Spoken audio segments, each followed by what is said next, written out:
Imagine staring out your bedroom window late at night, only to find your neighbor standing motionless in the middle of the street, staring straight at you.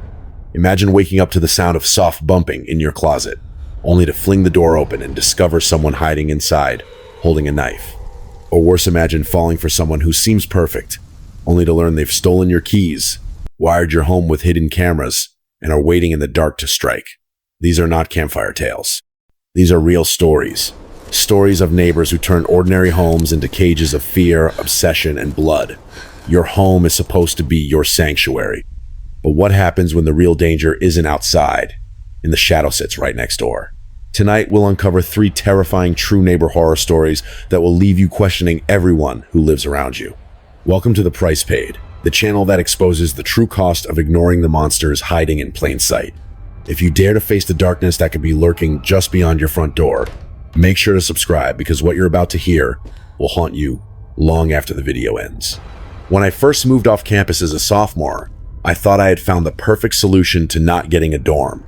The co-op housing wasn't great, but it was affordable and filled with other students. 3 houses side by side, converted from an old hotel, each packed with people who were more or less in the same stage of life as me. It should have felt like community. Instead, it quickly became something else, something much darker. Because living among us, blending in with the crowd, was a woman who was anything but ordinary. She appeared older than most of the residents, mid to late 50s perhaps, though her hunchback, graying hair, and distant eyes gave her an older aura. She walked with a limp, as though she carried an old injury, and her face seemed frozen in a blank expression. She wasn't a loud or disruptive neighbor. In fact, that was part of the problem. Her silence was louder than any noise could have been. She lingered, she watched, and I could never shake the feeling that her eyes lingered on me more than anyone else. The first time I noticed her strangeness was in our shared kitchen. She had no reason to be there. Her own building had its own facilities, but she stood in the corner as the rest of us cooked dinner, music blasting, conversations bouncing off the walls. She didn't eat, she didn't speak, she didn't even shift her weight, she simply watched. When my eyes met hers, it was like colliding with a wall of emptiness. No smile, no nod, nothing. Just eyes locked on me until I looked away. And when I looked back, she was still staring, as if she had been waiting for me to glance again. I tried to laugh it off. Maybe she was socially awkward. Maybe I was imagining the intensity. But then, a few days later, I saw her outside. It was late, the street deserted, the air crisp with the bite of autumn. She was standing directly across from my window, not on the sidewalk, but in the middle of the street. Her gaze was fixed upward, toward me. I couldn't tell if she was truly looking into my room, or just at the house in general, but my chest tightened with the certainty that it was me. Like an idiot, I waved. And that one small act set everything into motion. Instead of ignoring me or waving back, she jumped up and down like a child, grinning as she sprinted back into her house. It was in that moment I realized 2 terrible things. First, she had been watching me specifically. And second, now she knew exactly which room was mine. I confided in a housemate later that night, hoping for some reassurance. Instead, he shrugged and told me everyone knew she was strange, and the best thing to do was to ignore her. Ignore her? How do you ignore a neighbor who plants herself in the street at midnight to stare into your window? But the others seemed unfazed. Some of them had lived with her presence for years, brushing it off as eccentricity. One senior even told me she was harmless, that she was just kooky. He said the property manager allowed her to live there, and there was nothing we could do. Their nonchalance left me unsettled, but I tried to push it from my mind. That resolve didn't last. One night as I opened my door, I nearly collided with her standing silently in the hallway. It was past midnight, the house quiet, and there she was, her body inches from my own. She didn't react when I gasped, didn't speak, didn't explain. She simply turned and walked away, her limp dragging her down the hall, leaving me frozen in disbelief. It was as if she had been waiting outside my door. Things escalated slowly but steadily. I began finding her in places she had no reason to be, lurking in corners, walking down halls she had no business in. Each time, she never acknowledged me. She simply moved on, as if she hadn't been caught. It was as though I was the intruder at my own house. The final straw came after I lost my room key. Every room had its own lock, a leftover design from when the buildings were a hotel. Most people didn't bother locking their doors, but I always did. Knowing the woman was around, I couldn't sleep without that sense of security. When I realized my key was missing, I was furious. Everyone had a spare, but the thought of someone holding mine left me uneasy. That unease became terror just days later. I woke in the middle of the night, for reasons I couldn't explain at first. Then I heard it. A soft bumping from my closet, rhythmic and steady. Every 20 seconds, something shifted. My mind told me it was nonsense. My gut told me otherwise. My pulse hammered in my ears as I crept toward the door. I yanked it open with a yell, trying to scare whatever might be there. And I succeeded, but not in the way I expected. She was inside. The woman. My neighbor. Her wild eyes stared at me, a tie of mine looped around her neck like some grotesque necklace. In her hand, glinting faintly in the dark, was a kitchen knife. The shock of seeing her crouched in the shadows of my own room nearly paralyzed me. When she lunged forward, it was pure instinct that saved me. I grappled with her, knocking the blade away, forcing her frail body to the ground as she screamed and kicked like a trapped animal. My own screams filled the air until housemates burst into the room, one of them helping me pin her down until the police arrived. The aftermath was almost as horrifying as the attack. The police discovered my missing key in her possession. She refused to speak a word, her silence more unnerving than her screams had been. The truth eventually surfaced. She wasn't just some random tenant, she was the property manager's sister. He had been letting her stay there in secret, knowing she struggled with severe mental illness but unwilling to seek proper care for her. Instead, he hid her in plain sight, among students, until one night she nearly killed me. He was arrested for negligence, but that did little to erase the terror she left behind. I survived. I disarmed her. I lived to tell the story. But that knowledge doesn't erase the memory of waking to the sound of my own closet moving, or the image of her crouched among my clothes, clutching a knife. I still don't understand why she singled me out, why her fixation landed on me instead of someone else. Maybe there is no answer. Maybe that's the scariest part, that sometimes danger doesn't come with an explanation. It just comes creeping closer until it's inside your home. For over 2 decades, my husband Benjamin and I lived peacefully in our modest 2-story home. Our children were grown and gone, and retirement had slowed life into a comfortable routine. Most days I sat on the porch knitting or reading, sipping tea as the sun shifted across the sky. I had grown used to the rhythm of our neighborhood, the sound of children playing, dogs barking, lawnmowers buzzing in the distance. It was safe, predictable. But all of that changed the moment Quinn moved into the house across the street. He was young, mid-20s at most, with the kind of car and clothing that screamed wealth. His shiny BMW caught the light like a mirror, and his designer shirts looked as though he rotated them daily. At first, I thought he was arrogant, one of those young men who flaunted money without much else to offer. But when he came over to introduce himself, I realized I was wrong. He was polite, charismatic, even a little shy. My husband took to him immediately. They swapped sports banner, college stories, and investment tips. It was almost refreshing to have someone youthful and energetic in a neighborhood mostly made up of families and retirees. For months, everything seemed normal. I'd wave to Quinn from my porch, and he always waved back with a friendly smile. Then I started noticing her. A blonde girl, pretty and young, who arrived in a small white convertible when Quinn wasn't home. She had a key. She let herself inside. At first, I assumed she was his girlfriend. Why else would she have that kind of access? But the more I saw her pattern coming when he wasn't there, leaving without saying a word, the more unsettled I became. I told myself it wasn't my business. Young people did it differently these days. Who was I to judge? One evening, I finally saw them together. Quinn pulled into his driveway, the girl sitting in the passenger seat, smiling like everything was fine. My suspicions seemed confirmed. She was indeed his girlfriend. But if that were true, what came next made little sense. Because not long after, I heard shouting. Their voices carried across the quiet street as they stood in the driveway, words sharp and furious. The girl gestured wildly, Quinn's face tight with anger. She stormed off, slamming her car door and screeching away, leaving him standing there, shoulders heavy with frustration. It seemed like a lover's quarrel. We all fight sometimes, I told myself. But the pit in my stomach didn't go away. The arguments became more frequent, and the girl's presence, instead of fading, intensified. I saw her car parked outside when Quinn was gone, sometimes for hours. I told Benjamin, and he brushed it off, saying I was too nosy. Maybe I was, but the unease only grew. Then came the night of sirens. Flashing red and blue lights filled the street as police cars and an ambulance swarmed Quinn's house. Neighbors gathered on lawns, whispering while I stood frozen on the porch. They carried Quinn out on a stretcher. His face was bloody, his body limp, and following close behind, handcuffed, was the girl. She didn't scream or resist. She didn't even look around. She stared blankly forward, as though none of this surprised her at all. The details that came later chilled me to the bone. Her name was Ellie. She hadn't been Quinn's official girlfriend, not in the way he described. She was something worse, obsessed. She had stolen his spare key and made a copy without his knowledge. Every time she visited while he was gone, it wasn't to check in or tidy up, it was to plant hidden cameras. She had access to his location through his phone. She tracked him. She spied on him. She had built her entire life around watching his. Quinn confessed to us later that he had tried to end things. She demanded expensive gifts, trips, dinners he didn't want to pay for. When he refused, she grew angry, possessive.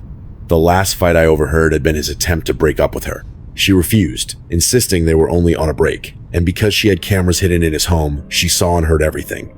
That very night, she entered his house armed with a knife. She attacked him in his own bedroom, stabbing wildly. He fought back, barely managing to wrestle the weapon away, but not before she left him bleeding and barely conscious. He was an inch away from dying, the doctors later said. The police told us she confessed quickly, as though she wanted to be caught. She described how she had watched him sleep, how she had listened to his private conversations through the microphone she planted. She seemed proud of it, and when she spoke of him, she called him hers, as though he had no agency of his own. It wasn't love. It wasn't even hate. It was obsession distilled into something monstrous. When Quinn returned from the hospital weeks later, Benjamin and I visited him. He looked tired, older somehow, as though the attack had carved away a piece of his youth. He told us he planned to move.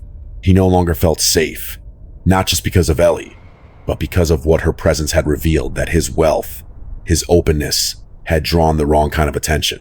He said he couldn't bear the thought of her friends, her acquaintances, knowing where he lived.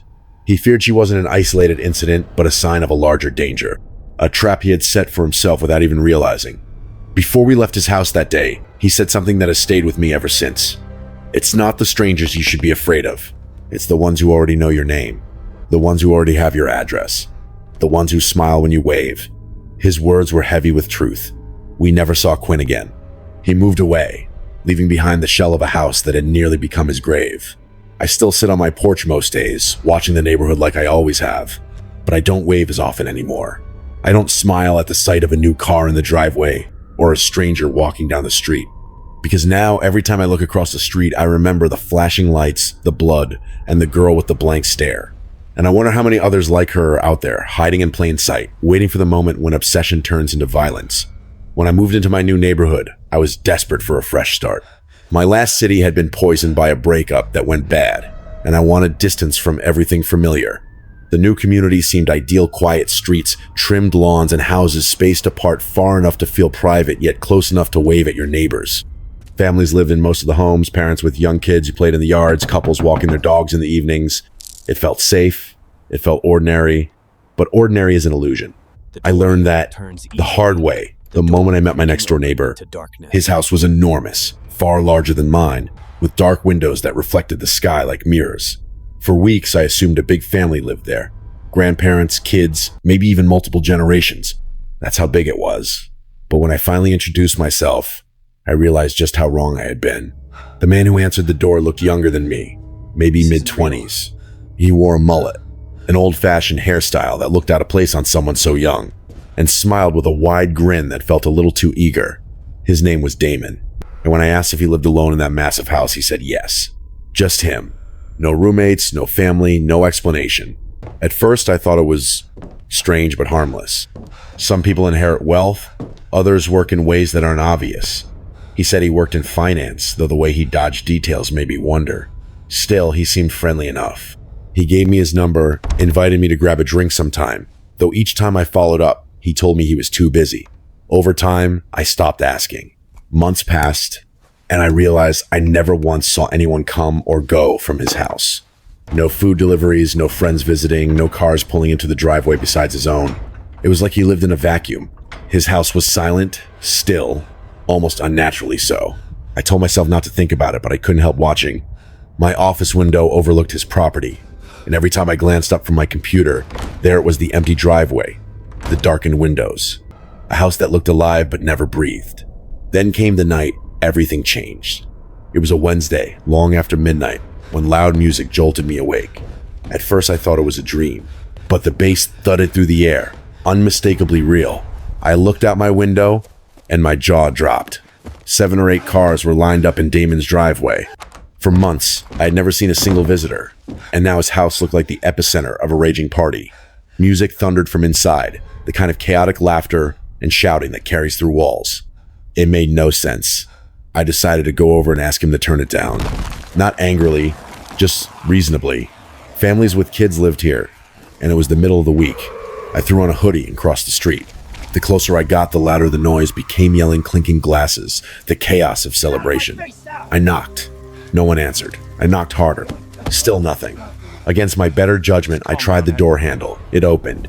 Inside, the first thing I saw was a pile of shoes, at least a dozen pairs tossed in a heap near the entryway. That confirmed it, I thought. There had to be people inside. But as I stepped into the living room, my stomach sank. The rooms were empty. No one sat on the couches, no one stood in the kitchen. The tables were bare. No drinks, no snacks, nothing. And yet, the sounds of a party roared around me, echoing down the halls. I froze, listening. That was when I realized it wasn't real. Is there a party The going on music, tonight? the voices, the clinking, it was all a recording. A chill slid down my spine. But the questions only grew. If the sounds were fake, why the cars? Why the shoes? Where were the people who owned them? I should have left right then, but some part of me needed to understand. I moved deeper into the house, my footsteps quiet against the floorboards. That's when I noticed a door ajar, leading down to the basement. A faint light glowed from below. My heart pounded as I descended, each step creaking as if announcing my presence. The basement was colder, the air sharp with the stench of bleach. I heard something mechanical, rhythmic, a grinding sound, like heavy machinery chewing through metal or bone. I reached the bottom and peeked through the crack of another door. Inside, 3 men stood shoulder to shoulder, older than Damon by decades, dressed in heavy work clothes. They wore goggles, gloves, boots that didn't match the shoes upstairs. Their faces were shadowed, their attention fixed on something just out of my line of sight. The machinery droned, the smell of chemicals burned my nose, and I suddenly knew with terrifying certainty that I should not be there. My gut screamed at me to run. I turned to leave, moving as quietly as I could. And then, the light behind me dimmed. The door had been closed. Whether by accident or by someone's hand, I didn't know. But I didn't wait to find out. I sprinted up the stairs, across the empty rooms, and out the front door. I didn't run home directly. Instead, I jumped my backyard fence, slipping inside through the side door and locking it behind me. My chest felt like it would explode, but I forced myself upstairs to my office. I crouched beneath the window, peeking out at Damon's house. For long minutes, nothing happened. Then, suddenly, the front door burst open. 8 men spilled out, scanning the street, the yards, the shadows. They weren't young. They were older, like the men in the basement. Their movements were tense, agitated, as if arguing among themselves. One shoved another. They looked ready to fight, but after a few minutes they retreated back inside, and then the music stopped. Silence. The fake party had ended. I didn't sleep that night. The next morning, every car was gone, including Damon's. Days passed. The grass in his yard grew long, packages piled against his door, and no one came or went. Damon never returned. When I asked my other neighbors if they had heard the party, they looked at me blankly. They hadn't heard a thing. Not the music, not the shouting, nothing. I began to wonder if I had imagined it all, if I was losing my grip on reality. But I know what I saw, I know what I smelled, and I know those men were real. It has been months now, and Damon's house remains abandoned. Sometimes, late at night, I find myself staring out at it, waiting for the lights to flicker back on, wondering if he'll ever come back, wondering if I should call the police, even though I have no proof. I try to tell myself it was nothing, that I was paranoid, but deep down I know the truth. That night was no accident. The party was a cover. The men in the basement were doing something they didn't want anyone to see, and if I hadn't run when I did, I might not be here to tell this story. I might be another secret buried in Damon's empty house. When you hear the word neighbor, you probably think of the smiling face across the street, the person who lends you a cup of sugar, or waves when you pull into your driveway. We're raised to believe neighbors represent safety, community, and familiarity. But after living through 3 very different encounters, I've come to realize that a neighbor can be the most unpredictable and dangerous person in your life. They live close enough to know your habits, your schedule, your weaknesses, and sometimes they use that proximity to transform your sanctuary into a place of fear. Garrett thought he was moving into a safe co-op near campus. What he found instead was a woman who quietly fixated on him, watching him from across the street, appearing outside his door at midnight, and finally hiding in his closet with a knife. The details still haunt me. The tie looped around her neck, the blank stare, the way she lunged when he opened the door. She wasn't a stranger breaking in from outside. She was a neighbor. She lived feet away. Everyone else had dismissed her as kooky or harmless.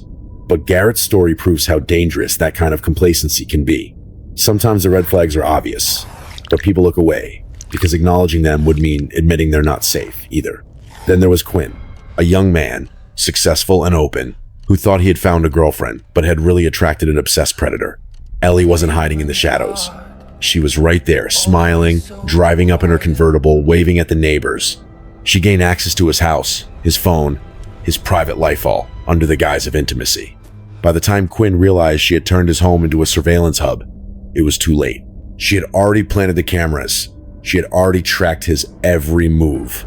And when his patience ended, her obsession boiled over into violence. It wasn't some random stalker on the internet who tried to kill him. It was his neighbor and supposed partner, someone who had lived just across the street, who smiled at the same people who would later watch her be led away in handcuffs.